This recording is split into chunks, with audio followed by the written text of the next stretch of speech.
As muitas mulheres que Salomão teve se transformou no final um laço para ele, né?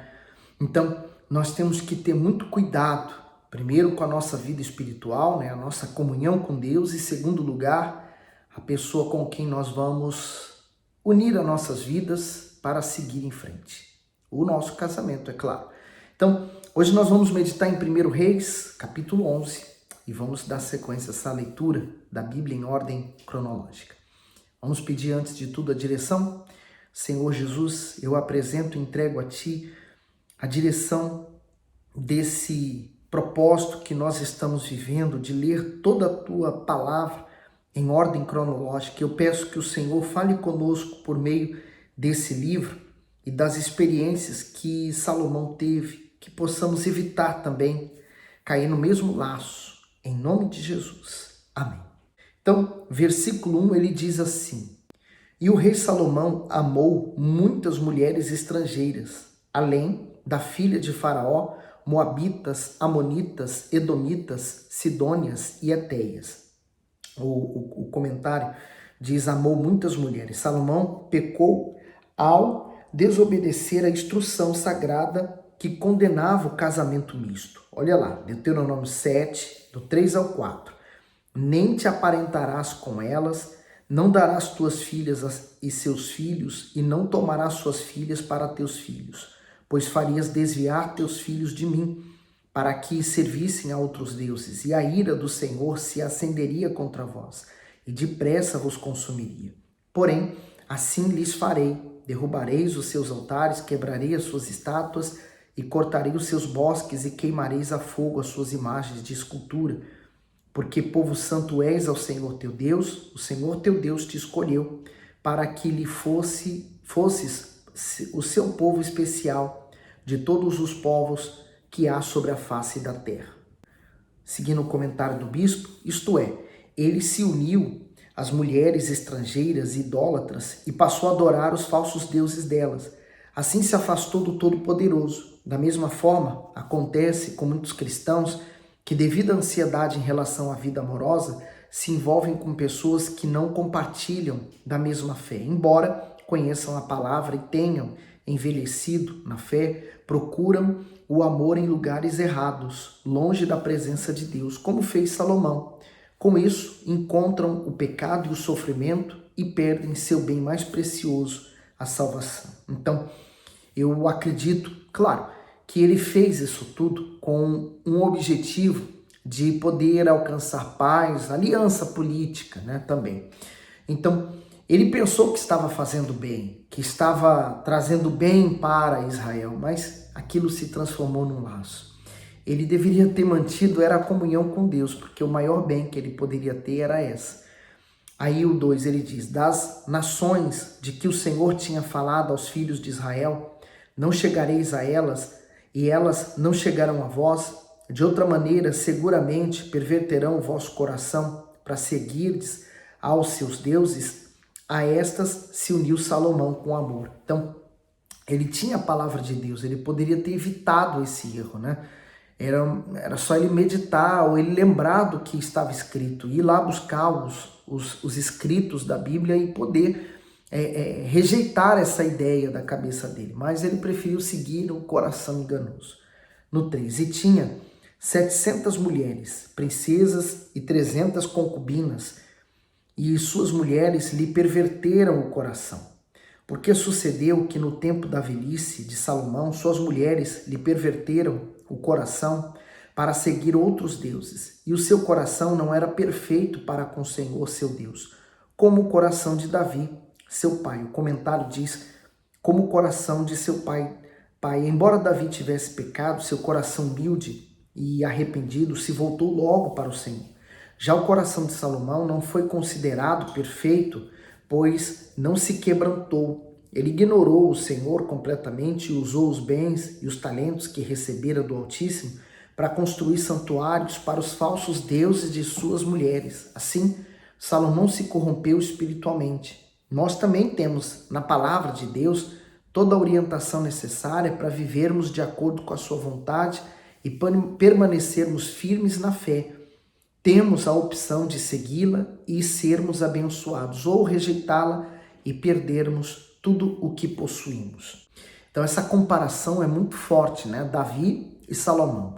Por que ele não teve o coração igual ao de Davi? Porque ele não foi humilde. Então ele se manteve orgulhoso. Esse é o problema. Davi, por mais que ele tenha errado, feito coisas abomináveis, mas ele tinha um coração humilde, arrependido, voltado para Deus, e isso fez toda a diferença. No 5. Porque Salomão seguiu Astarote, deusa dos Sidônios, e Milcom, a abominação dos Amonitas. Assim fez Salomão o que parecia mal aos olhos do Senhor, e não perseverou em seguir ao Senhor como Davi, seu pai. Então edificou Salomão um alto em Quemós, abominação dos Moabitas, sobre o monte que está diante de Jerusalém, e a Maloque, a abominação dos filhos de Amon. E assim fez para com todas as suas mulheres estrangeiras, as quais queimavam incenso e sacrificavam a seus deuses, pelo que o Senhor se indignou contra Salomão, porquanto desviara o seu coração do Senhor, Deus de Israel, o qual 2 vezes lhe aparecera. E ele apareceu nessas 2 condições quando ele sacrificou e se voltou para Deus, né? Porque depois disso, então, Salomão simplesmente viveu a vida dele sem precisar de Deus. No 10. E acerca deste assunto lhe tinha dado ordem que não seguisse a outros deuses, porém não guardou o que o Senhor lhe ordenara. O comentário diz: o Senhor se indignou. A apostasia do rei Salomão não passou despercebida aos olhos do Todo-Poderoso. O soberano Deus o lembrou que por 2 vezes tinha aparecido a ele e lhe orientado especificamente sobre a idolatria. Portanto, não havia desculpas para essa sua transgressão. Muitas pessoas, por verem Deus apenas como um ser amoroso e compreensivo, seguem suas vidas na desobediência à sua palavra. Elas se esquecem de que ele é, acima de tudo, justiça, e aplicará sua disciplina a todos que insistirem na rebeldia. No 11. Assim disse o Senhor a Salomão: pois que houve isto em ti, que não guardaste a minha aliança e os meus estatutos que te mandei, certamente rasgarei de ti este reino e o darei a teu servo. O comentário diz: rasgarei de ti este reino. Havia uma condição para que o reino de Salomão fosse estabelecido: lealdade a Deus. Mas, como ele falhou nesse quesito, foi envergonhado. Como consequência do seu pecado, Israel foi dividido em 2 reinos, norte Israel e sul Judá, assim que o seu filho sucedeu no trono. Veja que não importa o quanto a pessoa é influente, qualificada ou habilidosa, se ela não ceder ao que Deus diz, não terá êxito na vida. E eu fico imaginando o que levou Salomão a se desviar. E eu chego à seguinte conclusão: ele teve apenas um filho. E qual era o sentido dele ter muitas mulheres? Bom, as esposas, vamos começar por elas. As esposas era aliança política, né? Então, quando ele se casava com aquelas mulheres daquelas nações vizinhas, e elas se tornavam princesas do seu reino, então era evitar guerras com aquelas nações. Então, aquelas nações não iriam fazer guerra porque a filha deles estava ali. Então, era uma aliança política que tinha para que houvesse paz em Israel. As concubinas, por sua vez, ela tinha a função de gerar filhos, né? Elas não eram esposas, elas eram apenas mulheres que gerariam filhos para ele. E Salomão só teve mulheres, um único filho. E a gente vai ver isso mais para frente, quem foi e de quem foi. Mas eu acredito, sinceramente, que as mulheres que ele tinha terminou por influenciar ele a se desviar da presença de Deus e fazer sacrifício aos deuses delas para conseguir ter filhos. Imagine, né? Ele tanto que é filho daquelas mulheres, filho homem, que ele fala assim: eu faria o que for preciso para ter um filho. Olha, o Deus da minha nação, ele pode fazer isso por você. Ah, então vamos fazer um sacrifício a ele. Olha, vamos montar um altar então para ele. E aí começou os erros e o declínio.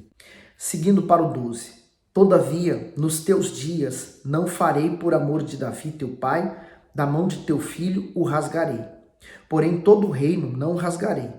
Uma tribo darei a teu filho, por amor de meu servo Davi, e por amor a Jerusalém, que tenho escolhido. Levantou, pois, o Senhor contra Salomão um adversário, Hadade, o Edomeu, Ele era da descendência do rei de Edom. Porque sucedeu que, estando Davi em Edom, e subindo Joabe, o capitão do exército, a enterrar os mortos, feriu a todo homem de Edom. Porque Joabe ficou ali 6 meses com todo Israel, até que destruiu a todo homem em Edom. Hadade, porém, fugiu, ele e alguns homens edomeus, dos filhos de seu pai, com ele, para ir ao Egito. Era, porém, Hadade muito jovem. E levantaram-se de Midian e foram a Parã, e tomaram consigo homens de Parã, e foram ao Egito ter com Faraó, rei do Egito, o qual lhe deu uma casa, e lhe prometeu sustento, ele lhe deu uma terra. E achou Hadade grande graça diante de Faraó, de maneira que lhe deu por mulher a irmã de sua mulher, a irmã de Táfenes, a rainha. E a irmã de Táfenes deu-lhe um filho, Genubate, o qual Táfenes criou na casa de Faraó. E Genubate estava na casa de Faraó, entre os filhos de Faraó. Ouvindo, pois, Hadade, no Egito, que Davi adormecera com seus pais, e que Joabe, capitão do exército, era morto, disse Hadade a Faraó: despede-me para que vá à minha terra. Porém Faraó lhe disse: pois que te falta comigo, que procuras partir para a tua terra? E disse ele: nada, mas todavia despede-me. Também Deus lhe levantou outro adversário, a Rezon, filho de Eliada, que tinha fugido do seu senhor Hadadezer, rei de Zobá, contra quem também ajuntou homens e foi capitão de um esquadrão. Quando Davi os matou e, indo-se para Damasco, habitaram ali e reinaram em Damasco. E foi adversário de Israel por todos os dias de Salomão. E isso além do mal que Hadade fazia, porque detestava Israel e reinava sobre a Síria. Até Jeroboão, filho de Nabate, Efrateu de Zereda, servo de Salomão, cuja mãe era mulher viúva, por nome Zerua, também levantou a mão contra o rei. E esta foi a causa porque levantou a mão contra o rei. Salomão tinha edificado a Milo e cerrou as aberturas da cidade de Davi, seu pai. E o homem Jeroboão era forte e valente, e vendo Salomão a este jovem, que era laborioso, ele o pôs sobre todo o cargo da casa de José. Sucedeu, pois, naquele tempo, que saindo Jeroboão de Jerusalém, o profeta Aias, o solonita, o encontrou no caminho, e ele estava vestido com uma roupa nova, e os dois estavam sós no campo. E Aias pegou na roupa nova que tinha sobre si e a rasgou em 12 pedaços. O comentário daqui diz: rasgou em 12 pedaços. O profeta Aias rasgou sua capa em 12 partes para mostrar o quanto o povo sofreria com a divisão do reino. Da mesma forma, Deus não fica passivo diante do esfriamento espiritual dos seus servos. Ele alerta por meio da sua palavra e por intermédio daqueles que são comprometidos com a sua verdade. Muitas vezes, o Senhor desperta a pessoa permitindo adversidades em sua vida, a fim de que ela acorde do sono da morte, se arrependa e volte à fé. Então, Deus usa os desertos, né? E, por exemplo, quando a gente vê lá no Evangelho, o Senhor Jesus foi batizado nas águas, foi cheio do Espírito Santo, e o próprio Espírito levou ele ao deserto. O deserto é lugar de você ficar só, é a solidão. Mas é ali que você consegue ouvir a voz de Deus. É ali que você consegue ter comunhão com Deus. Então, é exatamente isso que Deus está preparando aqui, né? Vamos usar esse termo. Para que Israel pudesse despertar daquele sono. No 31, e disse Jeroboão: toma para ti os 10 pedaços, porque assim diz o Senhor Deus de Israel: eis que rasgarei o reino da mão de Salomão e a ti darei as 10 tribos. Porém, ele terá uma tribo por amor de Davi, meu servo, e por amor de Jerusalém, a cidade que escolhi de todas as tribos de Israel. Porque me deixaste e adoraram Astarotes, deusa dos Sidônios, e Quemós, deus dos Moabitas, e Milcom, deus dos filhos de Amon, e não andaram pelos meus caminhos, para fazerem o que é reto aos meus olhos, a saber, os meus estatutos e os meus juízos, como Davi seu pai. Porém, não tomarei nada deste reino da sua mão, mas por príncipe o ponho por todos os dias da sua vida, por amor de Davi, meu servo, a quem escolhi, o qual guardou os meus mandamentos e os meus estatutos. Então aqui nós estamos vendo praticamente a divisão da nação de Israel, né? O reino então vai ficar Judá e o restante das tribos. Então vai ser dividido o reino. 2 reinos vão ficar divididos. Hoje Israel também é completamente dividido. Há várias divisões dentro da nação de Israel. Aí ele diz no 35, mas da mão de seu filho tomarei o reino, e darei a ti as 10 tribos dele. E a seu filho darei uma tribo, para que Davi, meu servo, sempre tenha uma lâmpada diante de mim em Jerusalém, a cidade que escolhi para pôr ali o meu nome. E te tomarei e reinarás sobre todo o que desejar a tua alma, e serás rei sobre Israel. E há de ser que, se ouvires tudo o que eu te mandar, e andares pelos meus caminhos, e fizeres o que é reto aos meus olhos, guardando os meus estatutos e os meus mandamentos, como fez Davi, meu servo, eu serei contigo, e te edificarei uma casa firme, como edifiquei a Davi, e te darei Israel. E por isso afligirei a descendência de Davi, todavia não para sempre. Assim Salomão procurou matar Jeroboão, porque Jeroboão se levantou e fugiu para o Egito, a ter com Sisaque, rei do Egito, e esteve no Egito até que Salomão morreu. Quanto ao mais dos atos de Salomão e a tudo quanto fez a sua sabedoria, porventura, não está escrito no livro dos feitos de Salomão? E o tempo que reinou Salomão em Jerusalém foi sobre todo Israel foi 40 anos. E adormeceu Salomão com seus pais e foi sepultado na cidade de Davi, seu pai, e Roboão, seu filho, reinou em seu lugar. Então, naquela época, Deus achou Jeroboão, queria reinar sobre as demais tribos de Israel, e ficariam então apenas as 2 tribos, né? Judá e a tribo que pertencia ao rei Salomão. Então, infelizmente, Israel foi dividido, como nós vimos. Agora nós vamos ler uma parte de Crônicas que ainda vai recontar essa mesma história que nós lemos hoje e vamos dar continuidade a essa leitura. Agora nós vamos ter histórias paralelas acontecendo, né? A história de Israel e a história de Jerusalém, ou Judá, né? Reis vão se levantar ali, vão fazer união, vão se separar, enfim, vamos ver o que vai acontecer até então o reino de Israel ser praticamente ou parcialmente eliminado. Tá certo? Que você tenha gostado dessa meditação e esteja gostando. Se você gosta, mande para as pessoas que você conhece, para que elas possam participar conosco nessa meditação. Dê o seu gosto e não deixe de colocar aqui nos comentários o que Deus tem falado com você. Deus abençoe você abundantemente.